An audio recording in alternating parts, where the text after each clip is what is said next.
Hello दोस्तों, नमस्ते। मैं हूं शरण सिंह रावणा राजपूत। मेरे चैनल का नाम है प्रेमी रावणा राजपूत रिएक्शन वीडियो। आज का वीडियो लेके आया हूं बंजर रेगिस्तान में सैकड़ों कछुओं को छोड़कर नतीजा देख वैज्ञानिक के उड़े होश। क्या बात है।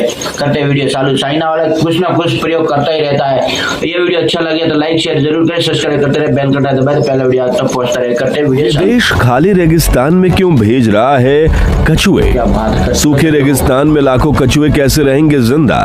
इन सभी सवालों का जवाब आज हम इस वीडियो में देने वाले हैं।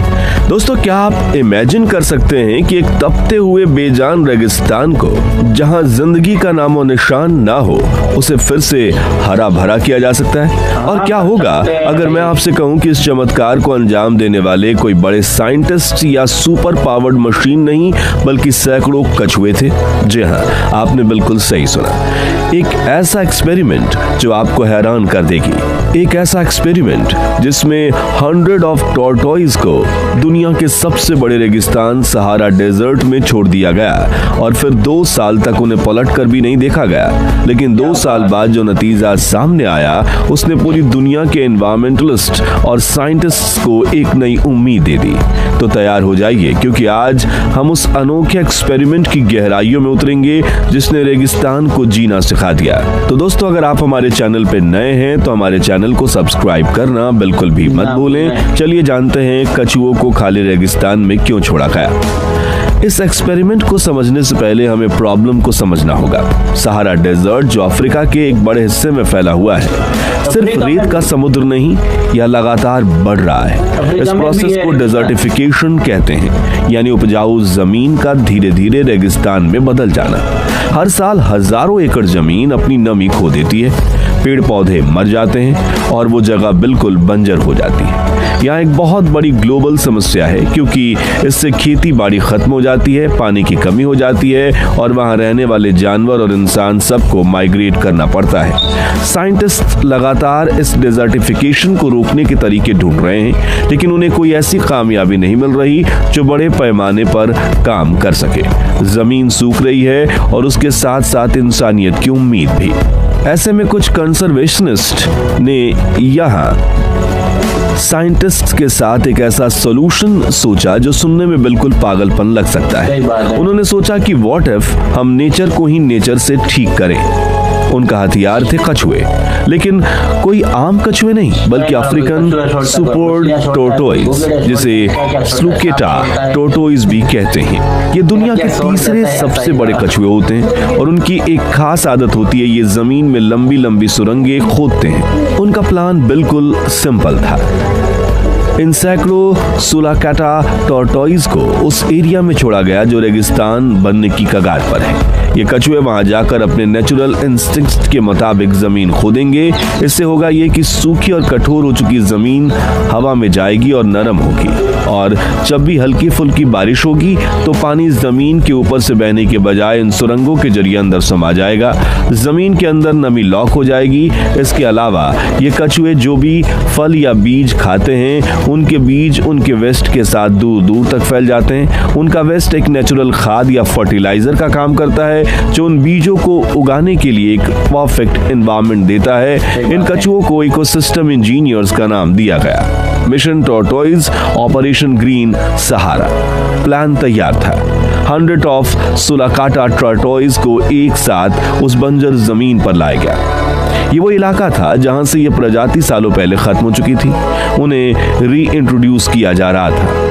यह एक बहुत बड़ा गैम्बल था। कोई नहीं जानता था कि ये कछुए उस हालात में जिंदा भी बच पाएंगे या नहीं।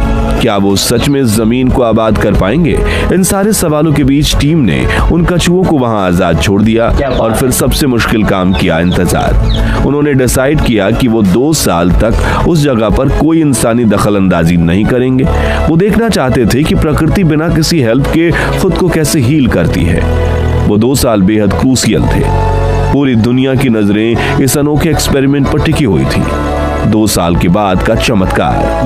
2 साल बीत गए। साइंटिस्ट और रिसर्चर्स की टीम अब उस जगह पर वापस लौटी तो उनकी आंखें खुली की खुली रह गई। जो जमीन 2 सालों पहले बिल्कुल सूखी और बेजान छोड़कर गए थे, वहां अब हरियाली की चादर बिछ चुकी थी। छोटे छोटे पौधे उगाए थे, घास के हरे भरे पैचेस दिख रहे थे। कछुओं द्वारा खोदी गई सुरंगों ने अपना काम कर दिया था। जमीन में नमी लौट आई थी। उनके वेस्ट से निकले बीज अब पौधे बन चुके थे। लेकिन चमत्कार सिर्फ यहीं तक नहीं रुका था। उस हरियाली की वजह से छोटे छोटे कीड़े मकोड़े भी वापस आ गए थे। उन्हें खाने के लिए छिपकलियां और दूसरे जीव भी आ गए थे। पूरा का पूरा इकोसिस्टम धीरे धीरे जिंदा हो रहा था। एक बंजर जमीन एक छोटा सा हरा भरा नखलिस्तान बनने की राह पर चल पड़ी थी। यह सब उन सैकड़ों कछुओं की मेहरबानी थी जिन्होंने चुपचाप बिना किसी शोर के अपना काम किया और एक मरते हुए लैंडस्केप को नई जिंदगी दे दी। हमारे देश में राजस्थान का थार रेगिस्तान भी ऐसी ही चुनौतियों से जूझ रहा है। डेजर्टिफिकेशन वहां भी एक बड़ी समस्या है। ये कहानी हमें सिखाती है कि हर समस्या का हल हाईटेक मशीनरी या बड़े बजट वाले प्रोजेक्ट्स में ही नहीं होता। कभी कभी सॉल्यूशन हमारी प्रकृति में ही छिपा होता है।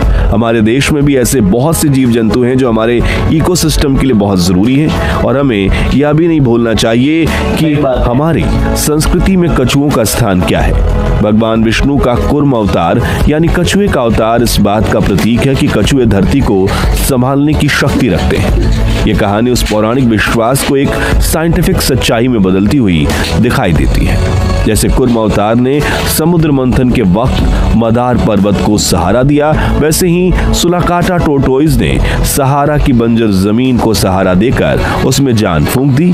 यह हमारे लिए एक प्रेरणा है कि हम अपने लोकल वाइल्ड लाइफ और उनकी इकोसिस्टम में भूमिका को समझें और उन्हें संरक्षित रखें। लेकिन दोस्तों, आपको जानकर और भी हैरानी होगी कि इस तरह का आइडिया जहां एक जानवर को इकोसिस्टम ठीक करने में इस्तेमाल किया जाए, ये कोई नया नहीं था।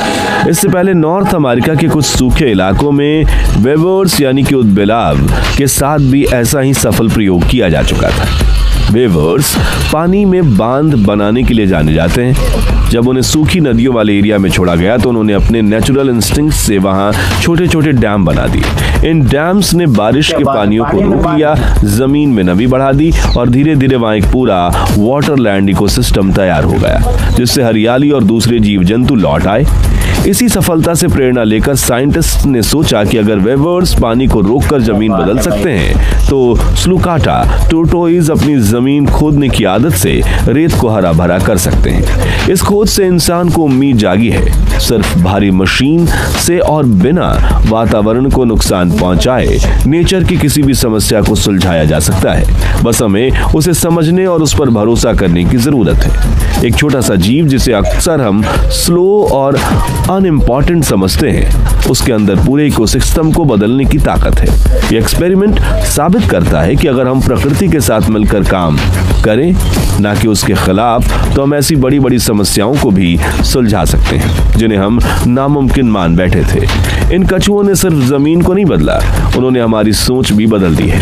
उन्होंने बताया कि कभी कभी सबसे बड़े बदलाव सबसे शांत और धीमी कोशिशों से ही आते हैं। आपको इस चमत्कारी कहानी के बारे में क्या लगता है? क्या भारत में भी ऐसे ही नेचुरल सॉल्यूशंस का इस्तेमाल करके एनवायरमेंटल प्रॉब्लम्स को सॉल्व किया जा सकता है? अपने विचार हमें कमेंट्स में जरूर बताएं। अरे दोस्तों, ये वीडियो तो खत्म हो गया, मगर देखो चाइना वाला है, कुछ ना कुछ डालता ही रहता है। कोई बिच्छू डालता है, कोई सांप डालता है, कोई खरगोश डालता है, या अभी मछलियां डाले, अभी कोई कछुए डाल दिया। रेगिस्तान को कुछ ना कुछ जमीन को अच्छे से बनाने के लिए वो प्रयास कर रहा है। हर देश के लिए ये टेक्नोलॉजी लाना चाहिए और हर प्रयोग करना चाहिए अपने जमीन के लिए, ठीक है ना। ये वीडियो अच्छा लगा तो लाइक शेयर जरूर करें, सब्सक्राइब करता है, बेल घंटा दबाए, पहले वीडियो आप तक पहुंचाए। मिलते हैं अगले वीडियो में। जय श्री राम, वंदे मातरम।